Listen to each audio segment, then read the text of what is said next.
I think the message is the same. You have to have respect. You can't ride over your limits. And you have to just be aware of what's going on around you, your surroundings when you're riding and things like that. And some of the things, you know, some of those things you can't learn out riding on the road. And that's why there's these injuries, these things happening. So basically what I've seen is guys trying to get familiar with what they're doing and trying to do the right thing.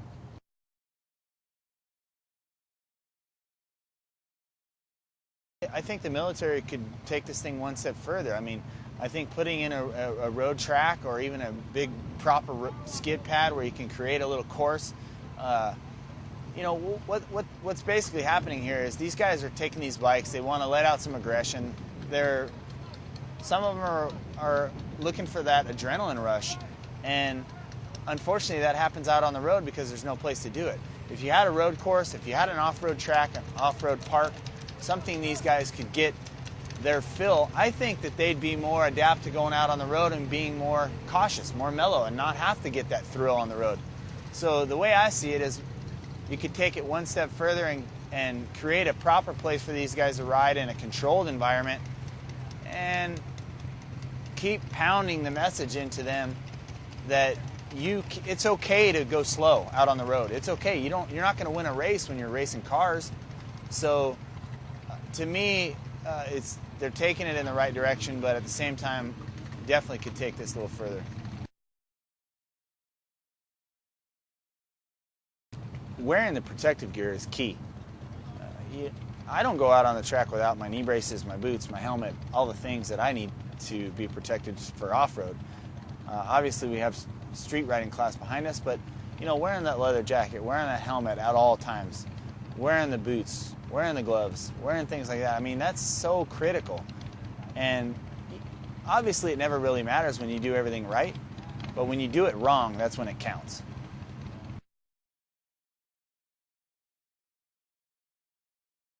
To me, you could be the best rider in the world, but there's so many more variables that are out on the road that you really, as a rider, don't have control of. There's the people that just don't see bikes.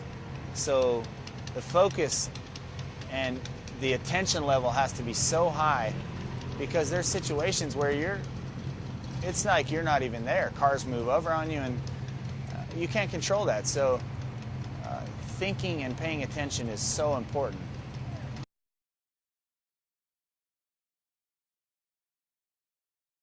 One of the things I've seen is there's a lot of 1000s out here for beginning riders. And it takes years of practice to be a top-level rider or even to fulfill the capability of these bikes. So it's very important to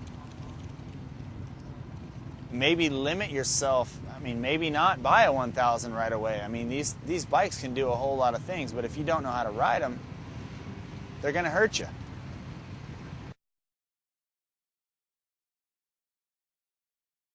Beginning riders, because you take a class, really doesn't make you ready for the situations that happen. I mean, I've been riding my whole life and I'm still learning how to ride. Because you take a course or you take 2 courses really doesn't make you Valentino Rossi. So for me, it takes years of experience and you need to be okay with that rather than go out and hurt yourself.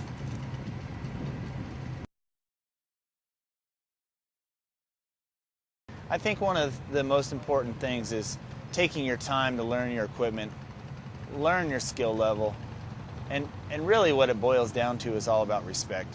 I mean, it's taken you years to get comfortable to drive your car. You get in it, it's like habit.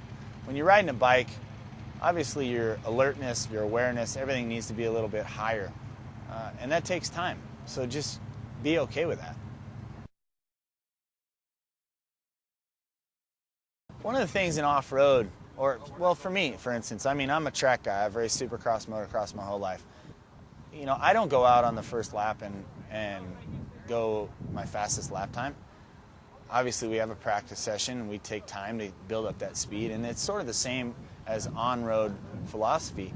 I mean, you need to be aware of your surroundings, aware of where you're riding, I know a lot of you guys go out and ride on the roads and canyons and stuff like that. It's important to know where you're riding and what's going to happen, and sort of mentally prepare yourself for that, because otherwise it would be like me going to a Supercross track and trying to set a record time on the first lap when I don't know the track. I'm going to crash. I'm going to end up in the hospital. That's not what I want to do. The objective here is to ride smart and be prepared for your surroundings. I've crashed my bike hundreds of times, and your bike can always be fixed, but your body can't. So just remember that.